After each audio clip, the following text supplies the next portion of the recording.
Are you ready to turn your opinions into cash? Join the Surveyo community today and start earning money by completing our paid surveys. Joining is easy. Just click the link in the video description to sign up and become part of our growing community. U.S. President Joe Biden made a stirring speech comparing the heroics of D-Day to the sacrifices being made in Ukraine. As world leaders gathered to remember those who helped liberate Europe from tyranny, he insisted global democracy was once again at risk. Ukrainian President Volodymyr Zelensky was among those watching as Mr. Biden declared, "To surrender to bullies, to bow down to dictators, is simply unthinkable. To do that would mean forgetting what happened on these beaches. We will not bow down." Mr. Biden was also joined at Omaha Beach in northern France by his wife Jill, French President Emmanuel Macron and his wife Brigitte, the German Chancellor Olaf Scholz and Canadian Prime Minister Justin Trudeau, Prince Albert of Monaco, Polish President Andrzej Duda, Australia's Governor-General David Hurley and his wife Linda, and Prince William were also in attendance. Speaking near to where 9,388 members of the U.S. military who took part in the landings are buried, Mr. Biden said D-Day showed the need for international alliances and vowed never to abandon Ukraine in its fight against Russia. He added, "We're living in a time when democracy is more at risk across the world than at any point since the end of World War II. Isolationism was not the answer 80 years ago and is not the answer today. Real alliances make us stronger, a lesson that I pray we Americans never forget." Mr. Biden also vowed that under his leadership, the U.S. will not walk away from Ukraine, because if we do, Ukraine will be subjugated and it will not end there. He said, "Ukraine's neighbors will be threatened, all of Europe will be threatened," and described Russian President Vladimir Putin as a tyrant bent on domination. Mr. Biden went on to hail the efforts of the noble band of brothers who participated in the D-Day landings, saying, "The men who fought here were heroes." He said, "They knew, beyond any doubt, there are things that are worth fighting and dying for. Freedom is worth it. Democracy is worth it.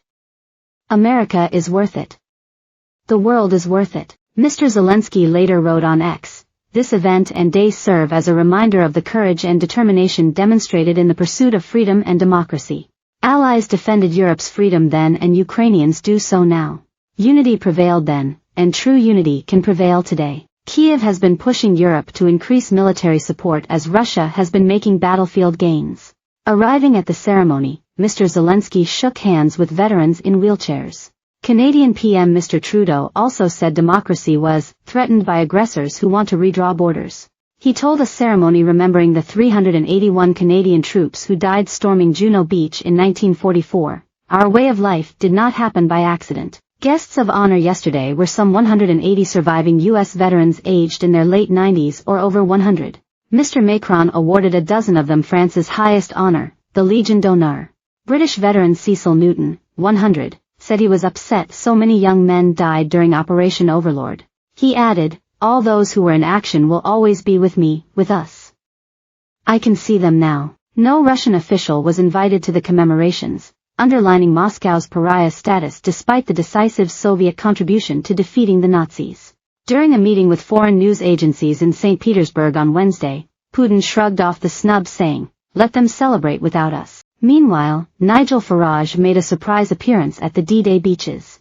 The new Reform Party leader clambered into vintage vehicles on Gold Beach, near Arromanches, shortly after sunrise. In his trademark Barber jacket and red trousers, Farage took a break from the campaign train to meet World War II enthusiasts in military uniforms. When one of them asked if other politicians were, Mr. Farage joked they were probably still asleep. He also took a pop at Rishi Sunak after the PM skipped the ceremony at Omaha Beach to head back to Britain early, having attended the Gold Beach service.